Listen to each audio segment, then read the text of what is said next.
I'm with Chris from Elgato. Yeah. Chris, thanks, man. Thanks, I appreciate JP. it. Nice to see you again. Yeah. Nice to see you too. Yeah. So you guys are here. You got a presence at the show. And for anybody who doesn't know Elgato, go check their website, right? And in fact, one of the popular products that came over the past several years has been the Stream Deck. Yeah. Right?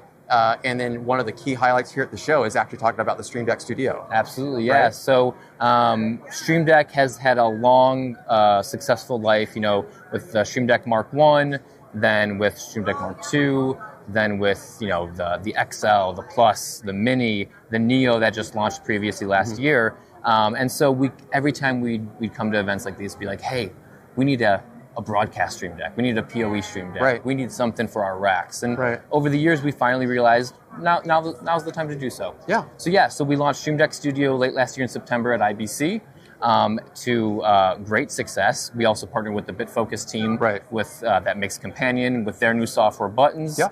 And the past couple months have just been insane in the broadcast space. And it's something so new to us because we're so used to being in the consumer space and transferring over to the more prosumer / pro AV broadcast space has been really eye-opening and just a great acceptance of us. Because, I don't know about you, but you walk around the show floor here, 70% of the booths have a Stream Deck in them, utilizing them. Yeah, it's pretty common. If you walk around the show, I've noticed we've picked up on how many Stream Decks are being used in a variety of different ways. And that's actually one of the interesting parts with the Stream Deck is seeing how people have integrated that as part of a broadcast production, using like BitFocus with Companion, and now with buttons coming out and talking about here at the show.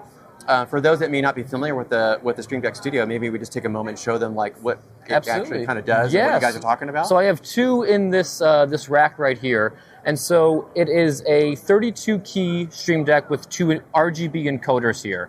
The keys here are a little bit bigger than you'd see on your regular Stream Deck Mark II or your Stream Deck XL, a little bit more higher resolution, as well as there's also an NFC reader right here, so you can take an NFC tag for either security purposes or profile purposes. You can scan it, you'll get a little flash there on the encoder recognizing that it read it, and you can lock it down, take your NFC reader, scan it, it will unlock, and then two separate encoders here that I can use to cycle through the various inputs, outputs here that we showcase. We're pulling in some 2110 data from our mixer and our rack here. And power over Ethernet, PoE Plus. It also has a PD power and USB-C connectivity if you wanted to run it that way. But it's just all metal housing, 1U size, two RGB encoders that change color depending on you can have them with sections. You can hold one down and use the encoder to adjust volumes or zoom levels. Pretty much if you've used Companion, transferring over to buttons or transferring over to Stream Deck Studio with Companion is going to be a walk in the park. No, and I think that's kind of interesting about that. I think especially with the NFC, looking at different productions, especially those that are traveling to different venues and everything else, if you want to have a member of the audio team or the video team, right? And then it configures the buttons to display what's right for their particular role as part of the production, right? Yeah, so a producer, a director, someone who's building out the entire canvas here in Companion or buttons, you can assign individual sections to your individual staff members. So, camera operator, you get this tag, you unlock it, they just see what they have access to. The sound guy gets his guy or his tag. Audio guy, graphics guy, you get this. Do all that and everything. And I think that's kind of beneficial because, even for the stuff I'm working on with cloud productions, I think it's kind of been, we've all kind of utilized this now, whether it's through using the functions through the Elgato app or Stream Deck, right? Now with buttons coming in, obviously with the Companion, and just the cross level of integration with other ways of producing a show and doing that, knowing that people are utilizing that. And we saw pictures, I think, especially during COVID and different things where you saw these plethora of all stacked together as Stream Decks, right? When I get sent those, they just make it's like 10 XLs, and I'm just like, I salute you, good person. I do the same thing, and I kind of wonder, like, man, I hope I don't hit the wrong button, right? If I had that kind of scenario, right? So it's like, so you've got this Stream Deck Studio. That's kind of something you guys are working on in that space. And one of the things that I think people may not realize too with that is you can take another Stream Deck and take one of the USB-C ports, right? And absolutely, yes. So there is a USB-C port on the front there, and so you can take a Stream Deck XL or a Stream Deck Mark II, whatever you're using, and you can just connect it to there, and now you have a Stream Deck over PoE through the Stream Deck Studio. It's just a 5-volt USB-C port, so it also, it can do like an intercom mic.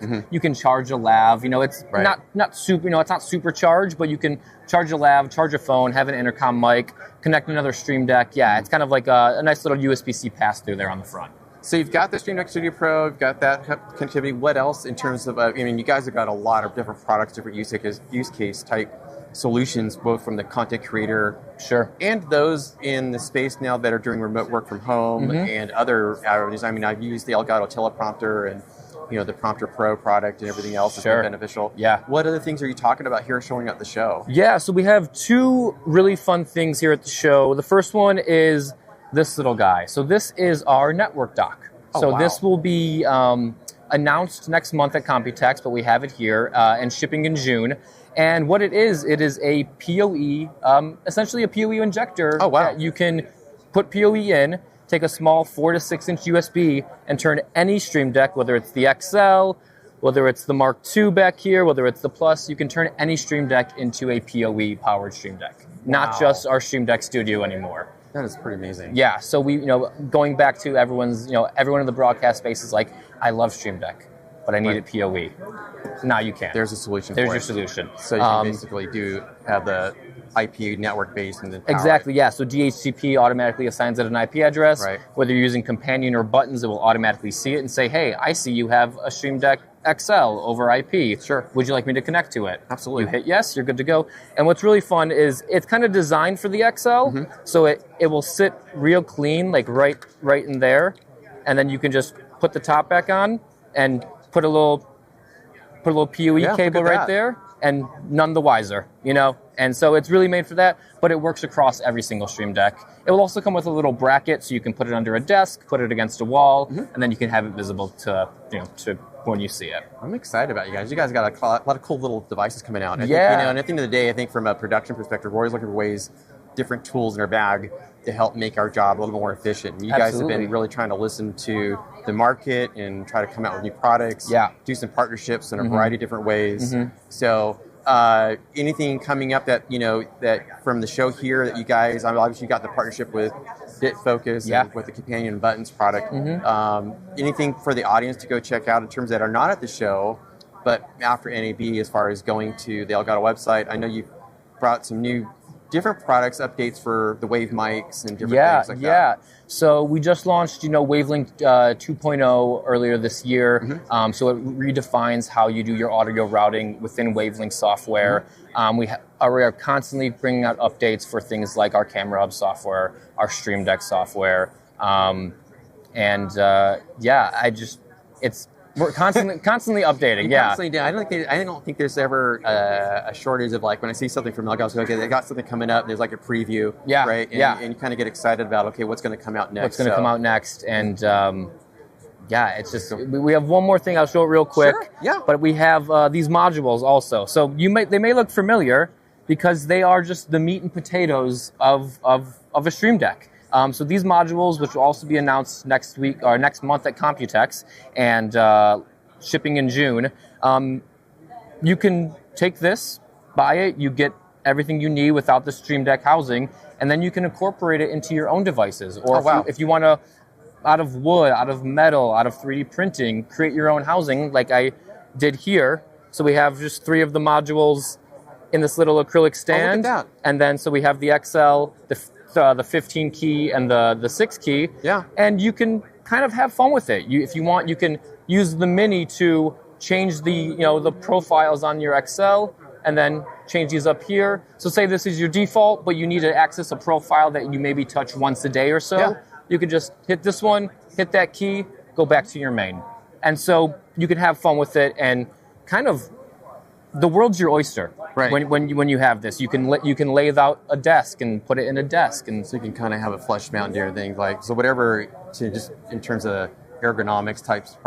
Exactly. Yeah. Whatever you want, because people are really creative and innovative, and whether you're in the sim industry, you want to get a Stamps diamond steel Stream Deck in your sim rig to make it look all totally cool. yeah, it's those two are kind of our exciting products here at NAB this year. Well, I'm very excited. Thank you very much for this time Thank and you, walking JP. through it. Absolutely. And I will put some information in the description for everybody to go check out. And have a great rest of the show. Thank you, JP. I really I'm excited appreciate it. about Yeah. this. I'm excited about the studio. Yeah, and I really am. It's been excited. a great couple months. Yeah, it absolutely has. All right, everybody. Thank you for joining us. If you have any questions, comments for me or for Chris, just put them in the description. Let us know. I'm happy to follow up, and we will talk to you next time. Take care. Take care, everyone.